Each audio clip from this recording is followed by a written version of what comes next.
അല്ല ശിവേട്ടൻ പണ്ടറ ബുദ്ധിക്കാരനല്ലേ? ഞാൻ ചോദ്യം അങ്ങോട്ട് ചോദിച്ചോട്ടെ. ആദ്യം ശ്രീ ജേക്സി തോമസ് സിറ്റിംഗ് സീറ്റ് ആയിരുന്നു, എന്തുകൊണ്ട് നിങ്ങൾ തോറ്റു? അത് ഉത്തരം പറ. അത് പറങ്ങട്. മുതലാളി, ലോകത്തിന്ന് വരെ ആരും കാണിച്ചിട്ടില്ലാത്ത ഒരു തറവേല ഞാനിപ്പോ ഇവിടെ കാണിക്കാൻ പോവാണ്. കൂടെ നിന്നോണം. നീ വേഗം കാണിക്കേ. ഇടതുപക്ഷ ജനാധിപത്യ മുന്നണിയെ സംബന്ധിച്ചിടത്തോളം ഒരു ഉറച്ച കോട്ട അല്ലെങ്കിൽ ഒരു ഉറച്ച മണ്ഡലം എന്ന പ്രതീതിയുള്ള ഒരു സ്ഥലമേ ആയിരുന്നില്ല നിലമ്പൂർ എന്നൊക്കെ പറയണ്. ഈ ഫൂളിഷ് ലൈസ് ഒക്കെ എല്ലാവരും വിശ്വസിക്കുന്നു വിചാരിച്ചിട്ടാ?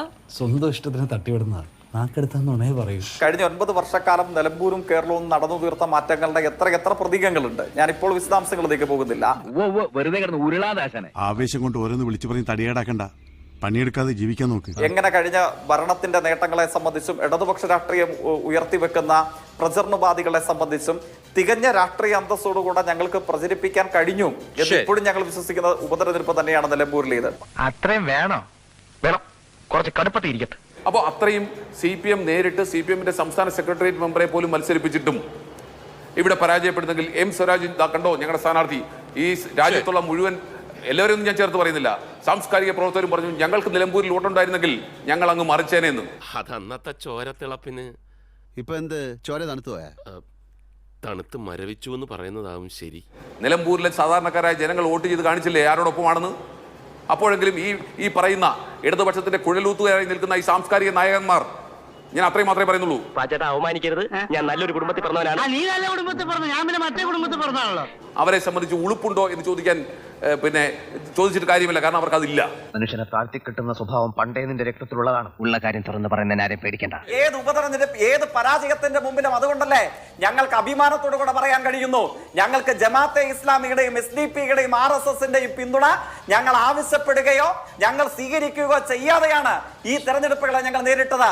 ഓഹോ, കഥ അവൻ അങ്ങനെ ആക്കിയല്ലേ? ഇവൻ പറയുന്നത് വിശ്വസിക്കരുത്. ഇവൻ ഭക്ഷണം കഴിക്കാനും കള്ളം പറയാനും മാത്രമാണ് വാ തുറക്കുന്നത്. ഈ സമീപ തെരഞ്ഞെടുപ്പുകളുടെ ഘട്ടത്തിൽ നിങ്ങൾ സ്വീകരിച്ച അങ്ങേയറ്റം കേരള രാഷ്ട്രീയത്തെ മലീമസമാക്കിയ വിഷലിപ്തമാക്കിയ ഒരു മാതൃകയുണ്ട്. അത് നാളെ നിങ്ങൾക്ക് മാത്രമല്ല കേരളത്തിന്റെ മതനിരപേക്ഷ രാഷ്ട്രീയ ചട്ടക്കൂടിനെ തകർത്ത് കളയും. എന്നിട്ട് എല്ലാ വർഗീയതയും സോപ്പിട്ട് അലക്കി വെളുപ്പിക്കുന്ന ഒരു വാഷിംഗ് മെഷീൻ എന്നതുപോലെ കേരളത്തിൽ കോൺഗ്രസും UDF-ഉം മാറാൻ പാടില്ല. എവിടെ ഇതൊരു നടക്കി പോണ ലക്ഷണില്ല. ഞാൻ ഇവന്റെ 2 വാങ്ങിച്ചിട്ടേ പോവുള്ളൂ. പിന്നെ തൃക്കാക്കരയിലും പുതുപ്പള്ളിയിലും പാലക്കാടും ഒക്കെ നടന്ന തെരഞ്ഞെടുപ്പിനെ കുറിച്ച് പറഞ്ഞു. ഞാൻ പറഞ്ഞതിന് മാത്രമേ അവരോട് പറയുന്നുള്ളൂ. തൃക്കാക്കരയിൽ അവിടെ നേരത്തെ ഉണ്ടായിരുന്ന വോട്ടിന്റെ ഇരട്ടി ഭൂരിപക്ഷത്തിലാണ് ഞങ്ങൾ ജയിച്ചത്. പുതുപ്പള്ളിയിൽ ഞങ്ങൾ ജയിച്ചത് അവിടെ ഉണ്ടായിരുന്നതിന്റെ 4 ഇരട്ടി വോട്ടിന്. ആരാ മത്സരിച്ചെന്ന് പറയേണ്ടതില്ലോ. അയ്യോ, ഓർമ്മിപ്പിക്കല്ലേ പൊന്നെ. ചാണ്ടി ഉമ്മനാണ്, താങ്കൾ തെറ്റിദ്ധരിക്കേണ്ട, ചാണ്ടി ഉമ്മനാണ് മത്സരിച്ചത്. 4 ഇരട്ടി വോട്ടിനാണ് ജയിച്ചത്. നമുക്കിട്ടെന്ന് വെച്ചല്ലേ. എന്റെ സ്വഭാവം അങ്ങനെ, ഞാൻ വെക്കുമ്പോ എല്ലാവർക്കും ഇട്ടൊന്ന് കൊള്ളും.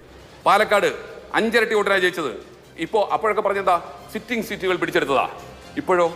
ഇപ്പോ LDF-ന്റെ സിറ്റിംഗ് സീറ്റ് UDF പിടിച്ചെടുത്തിരിക്കുന്നു. ഒരക്ഷരം പോലും തെറ്റിയില്ല. ഒരാവേശത്തിലെടുത്ത് ചാടി വേണ്ടായിരുന്നു അല്ലേ?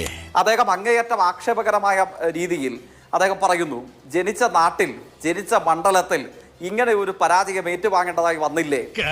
സത്യമാണെങ്കിലും എനിക്ക് അംഗീകരിച്ചു കൊടുക്കാൻ പറ്റുമോ?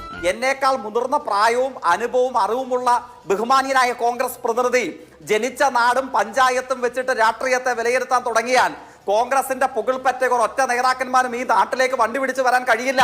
അതൊക്കെ മനസ്സിലാക്കിയിട്ട് വേണം. ഒരു വിരൽ ഇങ്ങോട്ട് ചൂടുമ്പോൾ 4ഉം സ്വന്തം നെഞ്ചിലേക്കാണെന്ന് കോൺഗ്രസ് പ്രതിനിധി അല്പം ചരിത്രാവബോധവും മര്യാദയും വിവേകവും ഉണ്ടെങ്കിൽ അങ്ങ് തിരിച്ചറിയേണ്ടതായിട്ടുണ്ട്.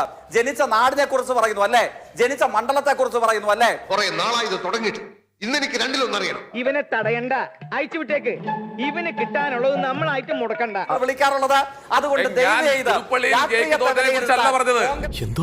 ഇപ്പൊ എന്താ പറഞ്ഞ? അതുകൊണ്ട് ദയവ് ചെയ്ത് വല്ല കാര്യമുണ്ടോ? എന്തിനാണ് ഇങ്ങനെ ഇല്ലാന്നറിക്കണേ? പുതുപ്പള്ളിയിൽ താങ്കൾ തോറ്റതിനെ കുറിച്ചല്ല പറഞ്ഞത്. ഞാനിതൊന്നും താങ്കളുടെ നിയോജകമണ്ഡലത്തിൽ താങ്കൾ തോറ്റതിനെ കുറിച്ച് മാത്രമല്ല പറഞ്ഞത്.